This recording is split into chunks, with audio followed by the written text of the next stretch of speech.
vamos a ver el sistema tónico-postural, la fisiología y el comportamiento del computador central. Es decir, cómo conocer e interpretar el funcionamiento del sistema postural dentro de la neurofisiología. Cómo es que nuestros captores, nuestro sistema nervioso se coordina para dar respuestas que, bueno, respuestas visibles en nuestro campo de acción, ¿no? Estos nervios somáticos, ¿sí?, se distribuyen segmentariamente. Cada segmento medular va a ser cortado como una especie de dona, ¿sí? Y esto significa que cada segmento va a estar dando una función a una parte específica del cuerpo. Es por eso que no es lo mismo una sensibilidad en el dedo pulgar que en el dedo meñique. Viene de otro segmento medular diferente, de otra inervación.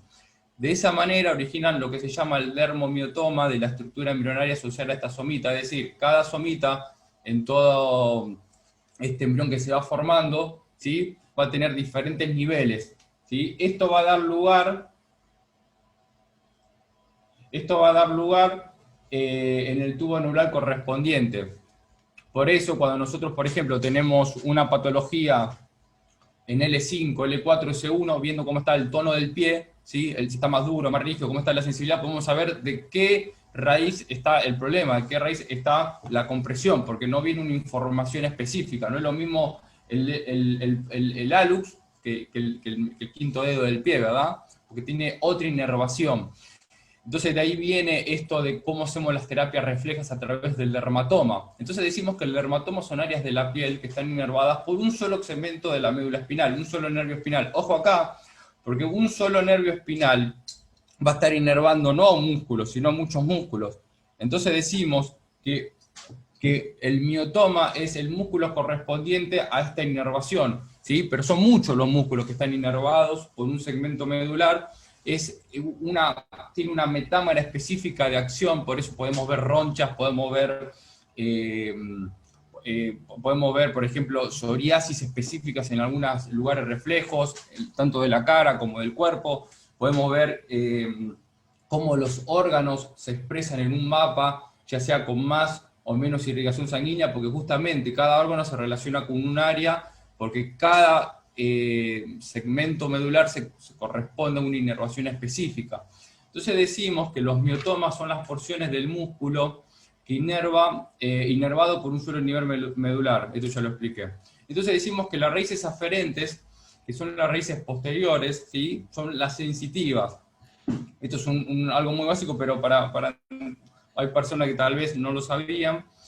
Todo lo que es posterior es sensitivo, ¿sí?, va a venir a la porción dorsal y posterior, y a donde hay un ganglio que se llama el ganglio anexo a la raíz dorsal, que va a ser el cuerpo neuronal justo de estas aferencias, de lo que viene. Y la raíz eferente es la información que sale, va a tener características motoras y va a ser los músculos que van a estar inervados por dando respuestas a aferencias voluntarias o de forma refleja. Vamos a entender un poco cómo funciona el cuerpo. Este muchacho que vemos en la foto, este señor, le dicen Rocky, ¿sí?, es un oriental. ¿Qué hace? Esto no es un Photoshop. Él agarra cada computadoras, lo que se te ocurra, lavarropas, motos, piedras raras, bueno, cualquier estructura que vos se te ocurra, en 2 segundos, ¡puc, puc, puc!, lo ves en la foto. No es Photoshop, lo hace en vivo. ¿Qué hace? Alinea el centro de masa con el centro de apoyo de cada estructura, para que con la verticalidad y el centro de gravedad esté perfectamente alineado, ¿sí?, este centro de masa con este centro de apoyo, y pueda mantener la estabilidad, ¿sí? Así funciona el cuerpo, por eso se lo muestro. Pero esto funciona así cuando el objeto está estático. Nosotros nos movemos, pero hay que empezar a entender un poco cómo funciona la física. Entonces lo que hace él es, al conseguir la proyección vertical del centro de masa con la posición vertical del centro de apoyo, el objeto se mantiene estabilizado, ¿sí?, o con el centro de proyección. Siempre que una fuerza externa no lo deslice. Claramente, si lo empujamos a caer, dos fuerzas opuestas en direcciones iguales dan el equilibrio. Este es el típico ejemplo cuando agarrábamos una escoba. En el medio la escoba no se va a mantener, tenemos que trasladarlo hacia donde está un poquito más pesado para estar en equilibrio. Es decir, un centro de masa, si tengo un rectángulo en 2 dimensiones, simétrico va a estar en el medio, pero nosotros no somos unas estructuras 100% simétricas, tenemos muchas variabilidades y encima nos movemos, con lo cual el centro de masa de nuestro cuerpo va a estar todo el tiempo cambiando, y nuestro sistema nervioso es el que va a estar regulando y sensando estas variaciones del centro de masa para poder, de una manera casi que precisa de relojería, estar sensando y controlando respuestas, dando lo que se llama un feedback, es decir, retroalimentación constante de de las tensiones y de los estiramientos y de las informaciones que tenemos de los diferentes captores. Como el centro de masa de la escoba, localizarlo esta se sostiene balanceada. Y otro ejemplo que se ve fue del señor Dick Fosbury, que lo que hizo fue, bueno, dar lo que se denomina el flop. Ustedes saben que antes, en los Juegos Olímpicos, se saltaba, ¿sí?, en alto, con panza para abajo. Y este señor era débil, no tenía fuerza, y utilizó la inteligencia y la física, que es lo que nos caracteriza, diferenciándonos de otros estratos evolutivos, y se dio cuenta que no necesariamente el centro de masa tiene que estar dentro del cuerpo, sino que el centro de masa puede estar por afuera del cuerpo. Si nosotros hacemos un test de Adams, ¿qué piensan? Que el centro de masa va a estar afuera del cuerpo, no va a estar adentro. Entonces, ahora hay algo más. Mi sistema nervioso va a empezar a regular no solo cuando mi centro de masa está adentro, sino cuando está afuera. De esta manera, como este muchacho, por ejemplo, hacía el salto hacia atrás, el centro de masa iba a estar abajo, ¿sí?, dando un aumento de su récord, utilizando menos fuerza, podía saltar más alto, solamente con la física. Este es el ejemplo de, por ejemplo, las donas, que tienen el centro de masa en el medio, no en su cuerpo físico, o el boomerang, que tiene el centro de masa también hacia afuera, no sería hacia lo cóncavo, ¿sí?, no a lo convexo. Entonces, con menos fuerza se levantaba más. Él es el ejemplo del Adam que acabamos de ver, y sabiendo cómo se distribuye la masa de cada objeto, podemos conocer su centro de masa, ¿bien? Ahora vamos a ver un poco en el cuerpo cómo funciona. Nosotros tenemos, cada segmento óseo va a tener un centro de masa. Yo acá lo puse en rojo para que vean que este es el centro de masa de todo el cuerpo conjunto, ¿verdad? Varía un poco en hombre y mujer, porque las mujeres son más caderonas, el hombre tienden a tener los hombros más anchos, pero básicamente este es el centro de masa. Por eso cuando hacemos saltos pliométricos en alto rendimiento, caídas en altura, ¿dónde va el chaleco? ¿Dónde se pone el peso del chaleco? Acá, donde está el ombligo, porque ahí no está el centro de masa. Si queremos entrenar inteligentemente, tenemos que respetar esta física. Al desplazarse las palancas óseas, el centro de masa del cuerpo varía constantemente, ¿qué va a pasar? Estas son las preguntas que yo quiero que ustedes sepan a través de esta explicación. ¿Cómo se recupera el equilibrio del centro de masa y el centro de presión del sistema nervioso central? ¿Cómo hace? Cuando nosotros nos hacemos preguntas, encontramos las respuestas. Es muy importante la pregunta, por eso lo pongo ahora, antes de seguir avanzando. ¿Cómo mi sistema nervioso corrige esta variación constantemente para poder mantener mi estabilidad postural? ¿Sí? ¿Cómo actualiza nuestro mapa cerebral constantemente nuestro equilibrio postural? ¿Cómo mi sistema tónico postural planifica la acción voluntaria y puede afrontar los desajustes, los desequilibrios y actualizar la información en tiempo real?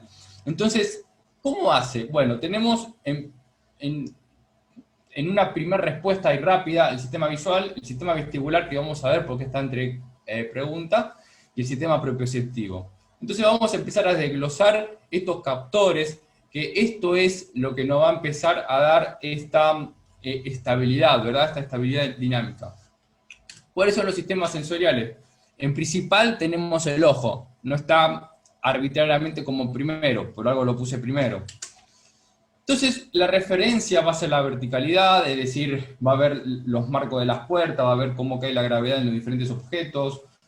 Fíjense que es muy fácil, hasta la evolución misma de la naturaleza, de la ley de la naturaleza es así. Tenemos primero un reino mineral, que es horizontal, un reino vegetal, que es vertical, un reino animal, que es horizontal, y otro reino humano, que es vertical. Entonces todo es así, es muy fácil de verlo, si comprendemos cómo se maneja el universo. Entonces, a partir de la verticalidad vamos a entender el movimiento.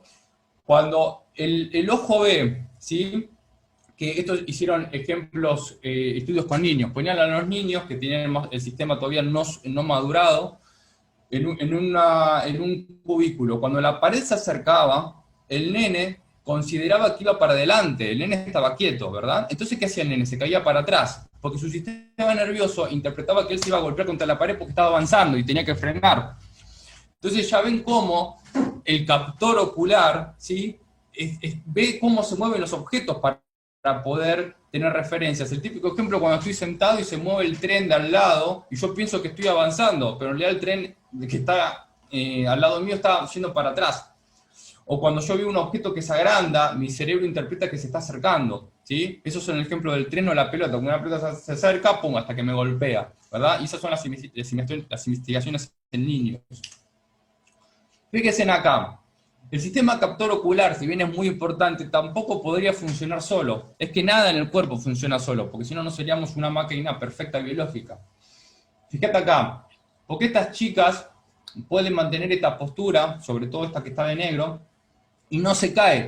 Si yo tengo el centro de presión acá, y el centro de más adelante se debería caer, o, no obstante, el sistema nervioso interpretar, si solo tiene una referencia visual, que me estoy por ir, entonces tendría que activar la musculatura posterior para que yo me vaya por atrás. ¿Pero por qué no pasa? ¿Por qué el cuerpo no compensa yendo para atrás o simplemente se cae? Y porque ajustamos la posición espacial en relación a la gravedad. ¿Y qué sensa la gravedad? Ya vamos a ver qué sensa también la gravedad. Es que en realidad la posición en que está esta chica es esta. Entonces ya vemos que hay captores que están viendo y están interpretando cómo esta información, tanto de radiofrecuencias como de presiones, ¿sí?, en los músculos, en los tendones, se va dando de una manera tal que no solo se jacta del captor ocular, sino que va interpretando desde otras informaciones al sistema postural.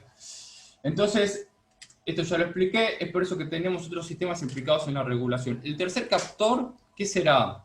El oído. Vamos a ver que el oído es importante, pero no como nosotros lo pensamos. Las células especializadas del oído, ¿sí?, van a ser las cilias. Estas son los kinetocilios, que es un solo cilio cada 150 estereovellosidades. Es una prolongación muy grande, que tiene entre 9 más 2 filamentos, dicen algunas literaturas.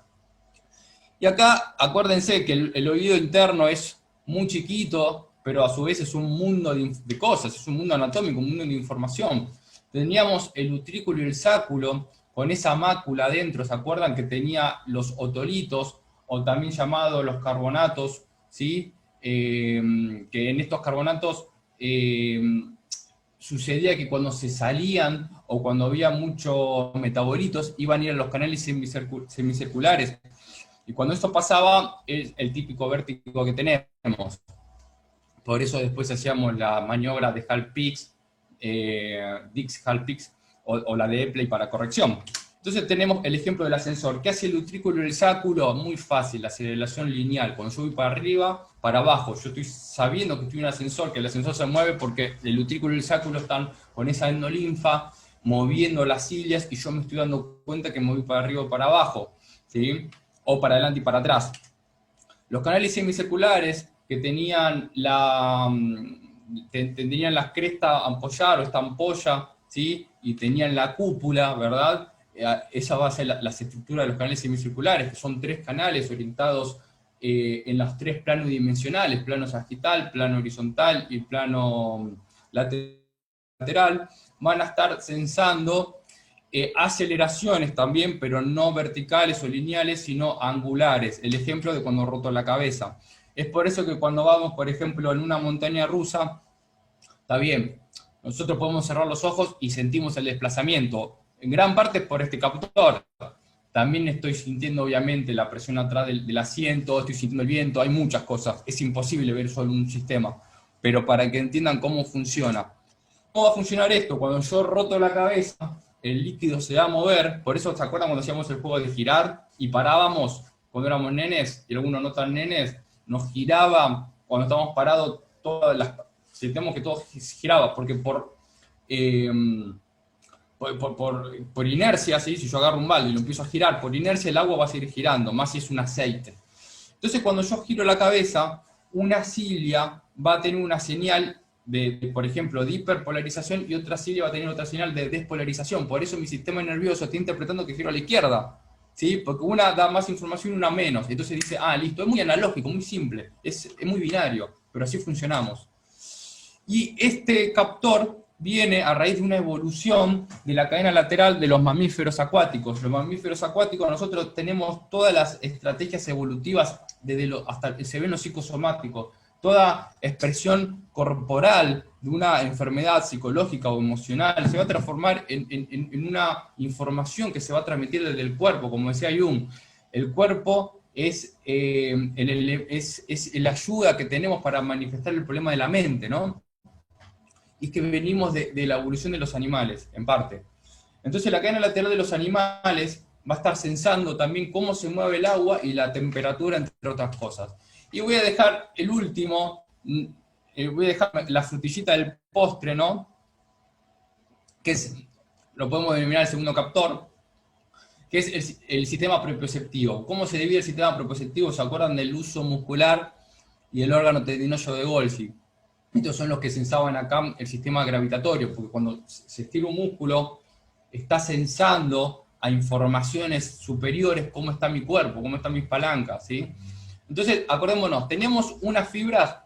Bueno, primero yo les quiero preguntar, si quieren me responden y si no sigo avanzando. ¿Cuál es, para activar un poco, ¿no? Las neuronas, cuál es la división básica del músculo? Vamos a ver 5 segundos, a ver quién me lo puede responder. 5, 4, 3. Estos son las fibras intrafusales y las extrafusales. Entonces, las intrafusales, ¿sí?, son las bolsas nucleares y las cadenas, ¿sí?, nucleares. Y la bolsa nuclear tiene un receptor, todo en el cuerpo tiene receptores. ¿Cómo se llama este receptor donde su cuerpo neuronal va a estar en el ganglio, en la red dorsal que recién acabamos de ver? Bueno, va a tener fibras de tipo 1A, la bolsa nuclear, y fibras, ¿sí?, receptivas de tipo 2, la cadena nuclear, ¿sí? Ambas van a detectar el estiramiento, como bien decía la compañera, para que se pueda sincronizar los músculos tónicos, los músculos agonistas y antagonistas. ¿Cómo funciona esto? Cuando una bolsa nuclear se estira, mi cuerpo, mi cerebro, va a interpretar que mi músculo se está estirando. Si mi músculo se estira bruscamente, se puede desgarrar, se puede romper. Entonces yo tengo sistemas especializados para que esto no suceda. Esta información, por estas fibras, van a ir al asta posterior y va a haber un acto reflejo segmentario, ¿sí?, es decir, no voy a ser voluntario, que va a hacer sinapsis con 3 neuronas en la médula para después dar una respuesta aferente por el asta anterior. La primera neurona va a ser la neurona alfa, la cual va a ser inhibida. La segunda neurona va a ser la gamma, ¿sí?, la cual va a estar sensando justamente a esta bolsa y a esta cadena. Y la tercera va a ser la interneurona de Renshaw, que va a estar regulando los músculos antagonistas.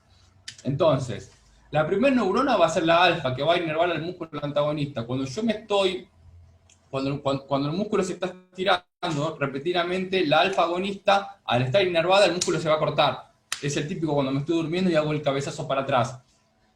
Bien, ahora yo no puedo dejar solamente a las fibras extrafusales inervadas por la alfa, ya que tengo, como le estoy mostrando, unas fibras intrafusales. ¿Y por qué va a estar inervado? Por la A gamma. ¿Y para qué? Vos imaginate que el músculo se contrae y la bolsa nuclear se contrae, estoy dejando de sensar estiramiento. Entonces lo que hace la A gamma es mantener estirados, ¿sí?, a esta bolsa nuclear, esta cadena, para que sigan sensando y mandando información. Y no obstante, si yo necesito hacer una contracción, por ejemplo, vamos a hacer un ejemplo típico. Quiero que me respondan, así no me importa la respuesta. Alguno que me responda. Si yo tomo mate, ¿con qué músculo estoy tomando el mate?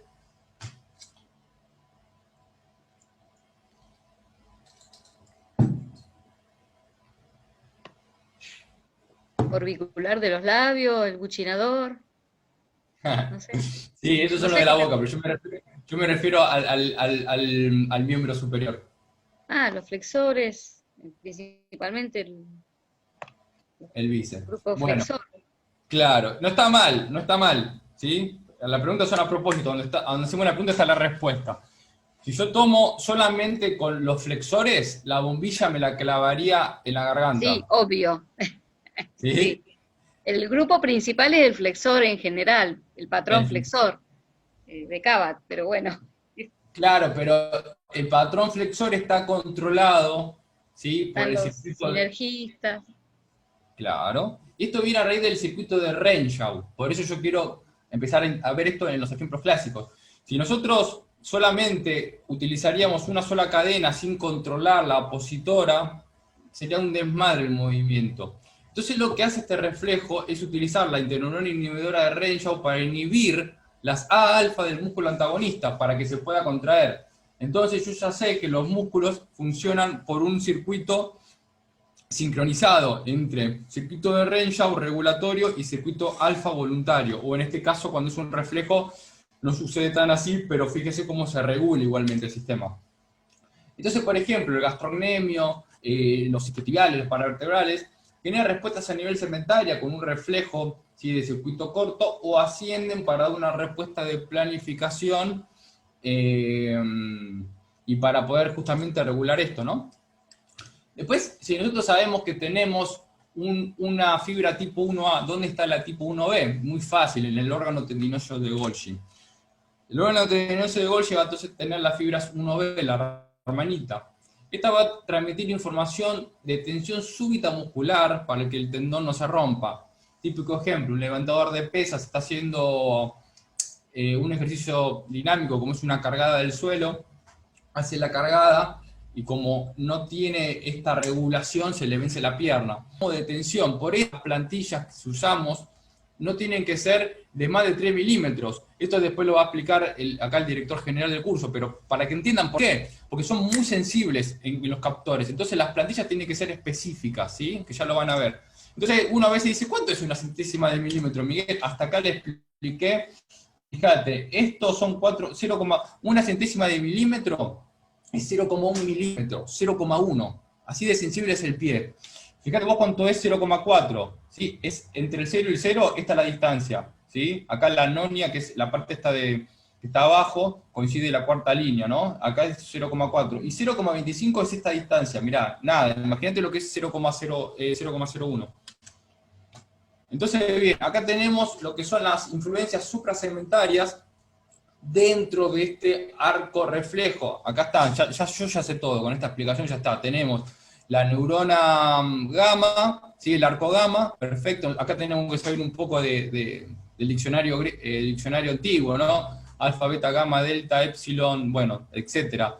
Iota. Si sabemos eso, sabemos interpretar estos dibujitos. Esto es el gamma, este es el arco monosináptico. ¿Sí? Y acá habla de vías polisinápticas, porque tiene que ver, ¿sí?, con vías inconscientes. Las vías polisinápticas suelen venir de lo que son los tractos extrapiramidales, que son tractos, son involuntarios, ¿verdad? Y tiene que ver mucho con lo que se llaman los núcleos de la base. Voy a explicar así un poco, la formación reticular principalmente, que va a ser, bueno, va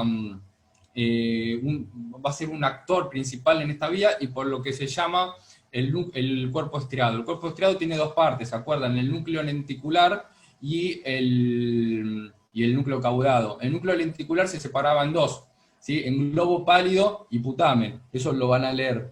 Y después tenemos los núcleos subtalámicos y la sustancia negra. Todo eso es lo que acá se denomina vías polisinápticas, porque hacen muchas conexiones a nivel del cerebro medio. Entonces la vía polisináptica va a integrar la información que viene de la piel, como vimos, de la articulación y de los músculos agonistas-antagonistas, siendo los mediadores las interneuronas. Por eso, yo no voy a entrar mucho en detalle, pero por eso, ¿qué puede hacer una cicatriz, Miguel? Y te puede hacer todo, porque yo ya te expliqué que una dermatoma va a estar dando información a un segmento medular. Entonces una cicatriz va a ser un bloqueador y va a ser un interferente de toda esta maquinaria perfecta que estamos viendo de información que tiene que subir, que tiene que bajar, que tiene que sincronizarse. Entonces las cicatrices pueden perturbar el equilibrio tónico postural generando bloqueos.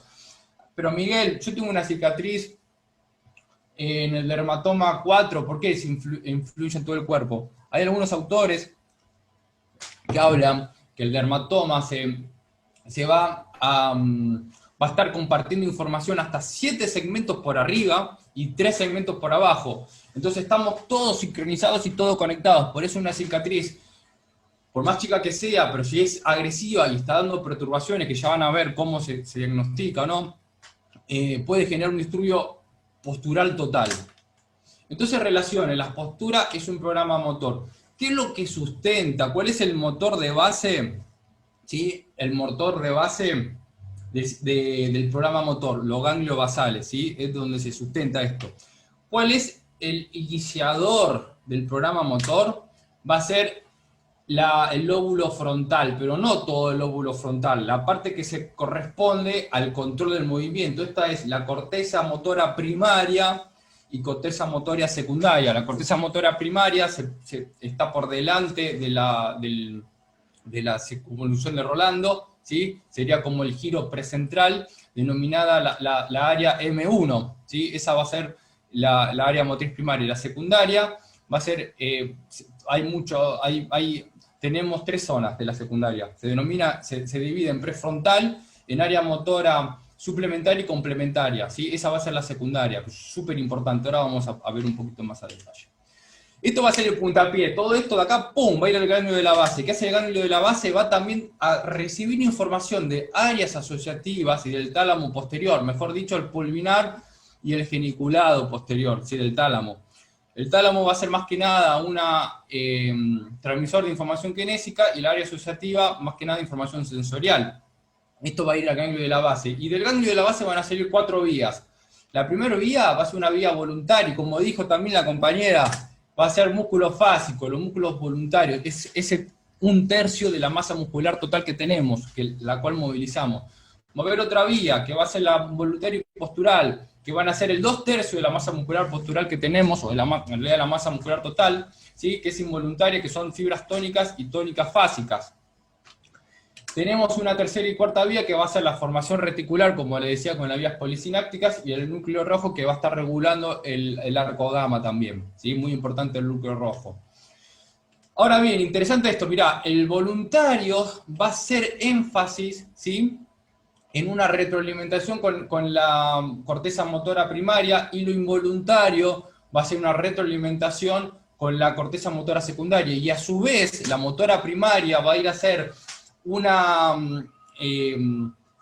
dinámica, una eferencia a los músculos fásicos, y la secundaria, la corteza motora secundaria, va a hacer una eferencia, una dinámica, una acción, ¿sí?, a los músculos tónicos y tónicos fásicos. Y esto, para antes empezar, para antes ver un poco más a detalle la neurología, necesitamos entender una división básica.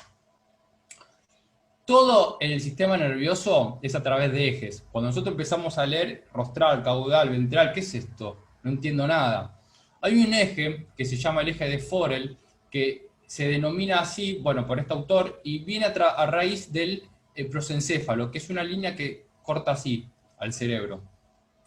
Todo lo que está por delante va a ser rostral. Todo lo que está por detrás va a ser caudal. Listo, yo ya sé todo. Lo que está por arriba va a ser dorsal y lo que está por abajo va a ser ventral. Pero la confusión está acá. Hay otro eje, que es el eje de Meynard, que viene a través del tronco del encéfalo, lo cual arriba va a ser rostral, abajo va a ser caudal, atrás va a ser dorsal y adelante va a ser ventral. Ahí es cuando se complica todo, por eso tenemos que estar atentos con estos ejes. Entre este eje del prosencéfalo y del tronco forma un ángulo de 130 grados, se lo digo como información anecdótica. Entonces, sabiendo eso, ya podemos interpretar todas las informaciones que vamos a ver. Tenemos un hemisferio izquierdo, ¿sí? Esta es una vista lateral, esto sería anterior o rostral, y por lo que le acabo de decir, sería posterior y caudal. Tenemos una zona que es M1, que es la zona, sería motora primaria, y la corteza motora secundaria, que se va a dividir en varias partes, como ya le dije. Esta zona es la zona premotora, ¿sí?, rostral, ¿sí? Y dice dorsal, rostral porque va para arriba, y esta es la zona premotora, dorsal, caudal, ¿sí?, porque va para atrás. Entonces yo ya sé que dorsal es arriba, rostral es adelante y caudal es atrás, yo ya entiendo todo. Y esto es zona premotora ventral porque va para abajo. Ya es muy fácil, ¿ves? Entendiendo los ejes ya entendí toda la anatomía, pero tenemos que ir paso a paso. Esto es como, explícame matemática, Miguel, y no se puede en 5 minutos explicar la matemática, tiene todo un proceso. Por eso, si bien hoy no vamos a ver todo el mundo de la neurofisiología, vamos a ver una rendijita, pero ya nos abre, ¿no?, un poco la mente. La corteza motora primaria, denominada área M1, va a ser también lo que se llama área 4 de Brodmann, que lo van a leer. La corteza motora secundaria va a ser el área 6, ya lo vamos a ver. Esto genera y controla la ejecución de los movimientos. Cuando se veía con estimulación eléctrica, se veía que lo que hacía el cuerpo eran movimientos simples individualizados al estimular esta área. El área motora secundaria, o sea, la corteza motora secundaria se va a dividir, como ya vimos, en tres. Una de las primeras divisiones, ¿sí?, es el área premotora, que como vimos es el área 6 de Brodmann, que se divide, ya le dije, la ventral, y la rostral y la caudal. ¿Para qué va a servir? Para los controles de los músculos proximales y del tronco fundamentalmente. Va a almacenar los programas motores de experiencias pasadas, va a programar y guiar la actividad de M1, y va a controlar los movimientos posturales. Esto es súper importante para la conexión con la gama basal, lo que acabamos de ver, ya está. Entonces fíjate cómo todo el cerebro, ¿cuál es la diferencia del sistema nervioso del cerebro a otros órganos? La estimulación eléctrica no es, la anticipación no es, van a decir millones, no es. ¿Cuál es? La sincronicidad, esa capacidad que tiene el cerebro de sincronizarse, eso es lo que te va a diferenciar de todo, por eso es importante entenderlo. El área motora suplementaria, también área 6 de Brodmann, se divide en pre-suplementaria, va a planificar, coordinar, va a planificar los movimientos complejos, va a coordinar ambos lados del cuerpo, interviene en los movimientos posturales, súper interesante, y por ejemplo es la que utilizamos para la sincronización y utilización de ambas manos. El movimiento se piensa en el lóbulo frontal, pero se inicia en el M1. Es decir, nosotros tenemos más frontal. Acá no voy a ver todo el lóbulo frontal porque sería una clase entera. Pero por adelante tenemos lo que es el prefrontal, que va a ser el área de la personalidad. Va a estar relacionado también con la memoria. Va a tener, bueno, relación con algunos tipos de memoria de corto plazo, ¿sí?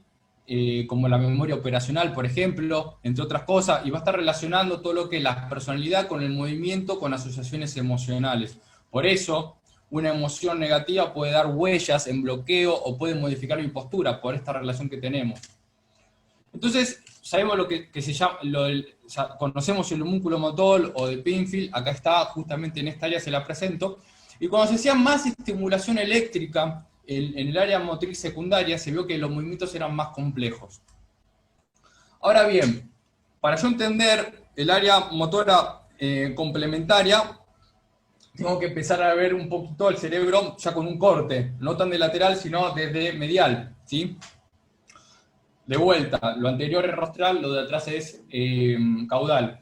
Fíjate acá, esta área se denomina también área cingulada porque tiene mucha relación con el cíngulo y el cíngulo tiene mucha relación con la emoción. De vuelta vemos totalmente una relación entre lo emocional y lo postural.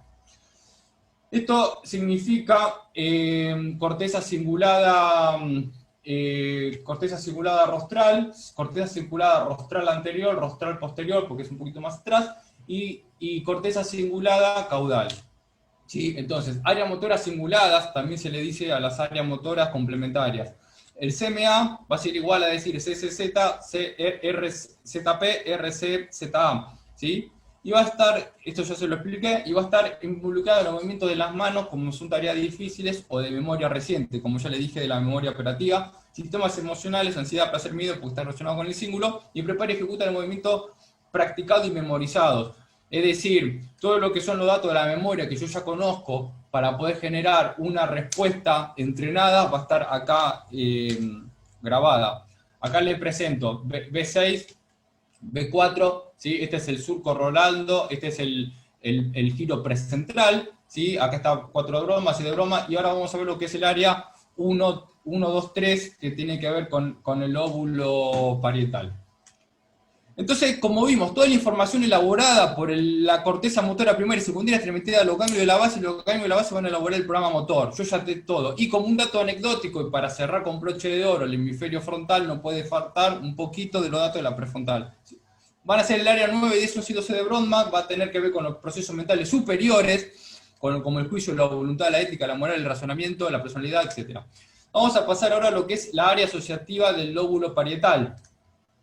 Tenemos el lóbulo parietal, ¿sí? Que tiene que ver, es poscentral, ¿sí? Es un giro poscentral, tiene que ver con el área somatosensorial primaria, y va a ser el área 1, 2, 3A y 3B de Brodmann, la cual va a tener sincronicidad y aferencias a través del tálamo, del núcleo ventro-posterolateral, que va a ser, si es lateral, que va a estar censando, y la lateralidad del cuerpo contralateral, y también el núcleo ventro-posteromedial, que va a censar la sensibilidad de la cara, muy fácil. Acá se los presento, acá va a estar el otro músculo del pie, fíjate, uno está para adentro y uno para atrás, súper fácil, y acá está el tálamo, donde, bueno, va a ser relevo en el área somatosensorial 1. Conecta el tálamo con la corteza adelantada sensorial y es aquí donde se sitúa el homúnculo sensitivo. ¿Qué va a censar? El tacto, las temperaturas, las vibraciones, el gusto, el movimiento voluntario de la mano. Fíjate, la mano es lo que nos permitió la evolución. Gracias a la mano pudimos transmitir la información y evolucionar como especie. Por eso es tanta la característica o tanta el área que tiene en el cerebro. Es lo que nos diferencia, el dedo pulgar, la escritura. La devolución voluntaria, el movimiento de la lengua y el estímulo nociceptivo. Los estímulos nociceptivos, ¿sí? Como ya vimos, hay neuronas, como ya vimos en el arco reflejo, también lo nociceptivo va a venir por neuronas. El sistema nervioso periférico, ¿sí? La mayoría de las fibras sensitivas van a ser delta A y C de pequeño diámetro, ¿bien? El 70%. Siendo en el sistema nervioso autónomo la fibra C la mayoritaria, ¿sí? La fibra C sensitiva la mayoritaria. Por eso podemos, no voy a entrar ahora acá, tanto porque nos llevaría otra media hora más, pero de acá se relaciona lo que tiene que ver con la estimulación de la compuerta o estos sistemas de que yo me toco y se me pasa el dolor, ¿sí? Porque viene por estas vías. Entonces, los estímulos nociceptivos van a poder ser inhibidos cuando son estimulados con información intensa, con gran información a nivel dermatológico, ¿sí? A nivel de presiones. No lo voy a entrar ahora, pero para que tengan un datito más. Las fibras de asociación, ¿sí? Van a ir desde el giro poscentral hasta las áreas somatosensoriales, que es lo que estamos viendo, van a integrar al tacto y a la propriocepción consciente y permiten movernos en el espacio adecuadamente. Ejemplo, cuando hay una lesión acá va a generar rigidez. Entonces yo ya ahora veo como un área que aparentemente es sensorial también tiene, esto es importante, está involucrado con el área motora, ¿sí? Y con el área de coordinación de movimiento. Va a generar una apraxia, va a generar parestesias, agrafestesias, esto es importante, baja la propiocepción, ¿sí? Baja la sensibilidad postural. Entonces ya vemos cómo el sistema del control motor, ¿sí? No solamente está en el lóbulo frontal, es una relación de todo el sistema, por eso le decía lo que te diferencia.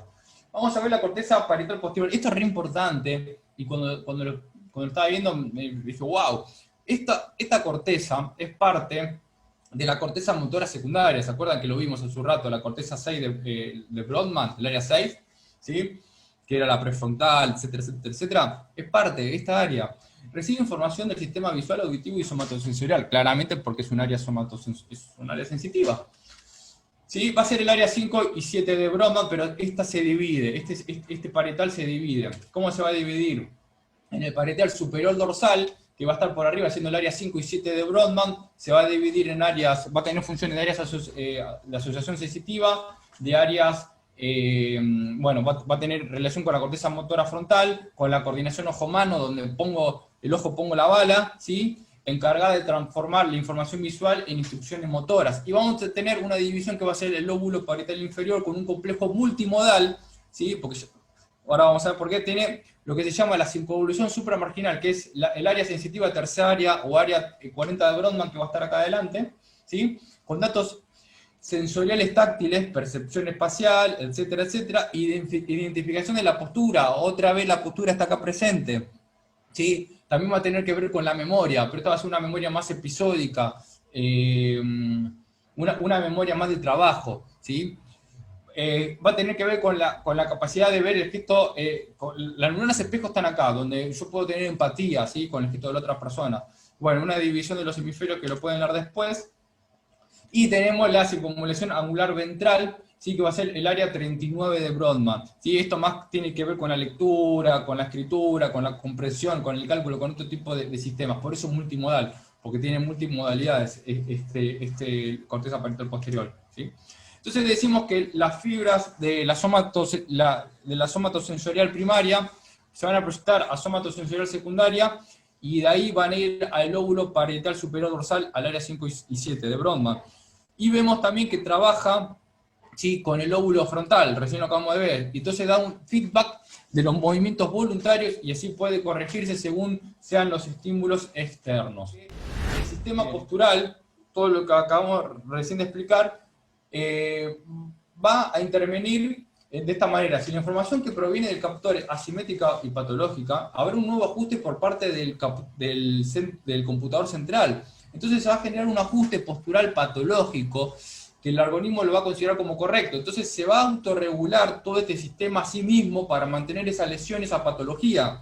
Y se va a instaurar, va a haber nociones, como acabamos de ver, de fijaciones, van a haber complicaciones, que esa estructura va a estar fijada. Entonces después, cuanto más se fija, más se tarda en corregir. ¿Sí? Se puede, pero de un día para el otro no va a ser.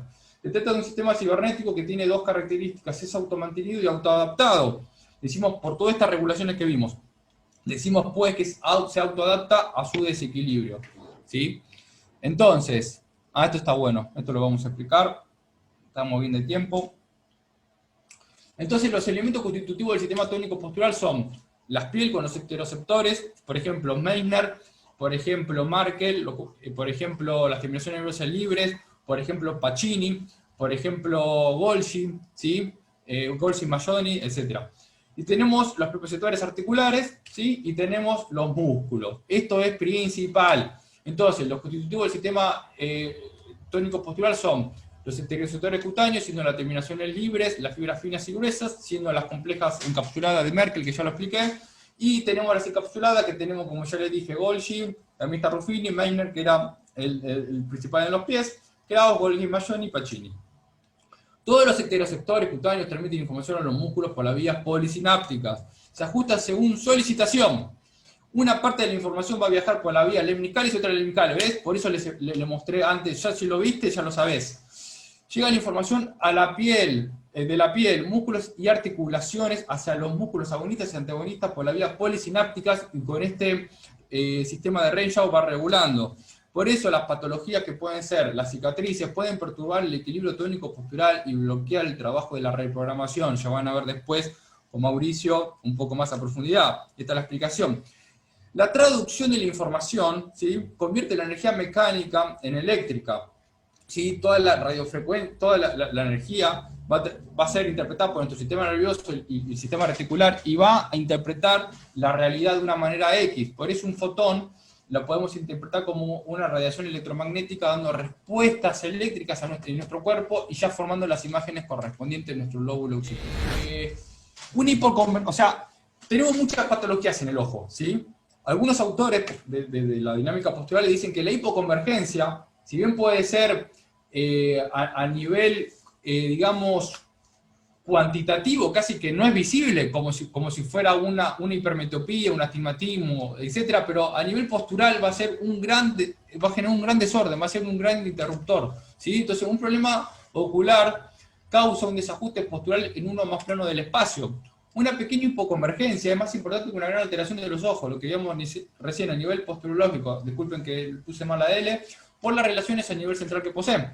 Tenemos teoría de Baron, que habla de una parálisis de los músculos oculares. Tenemos la teoría del tercer par, que las células propioceptivas generan una hipoconvergencia paralítica. Y la discusión está en que esta teoría no explica por qué es casi siempre en el ojo dominante.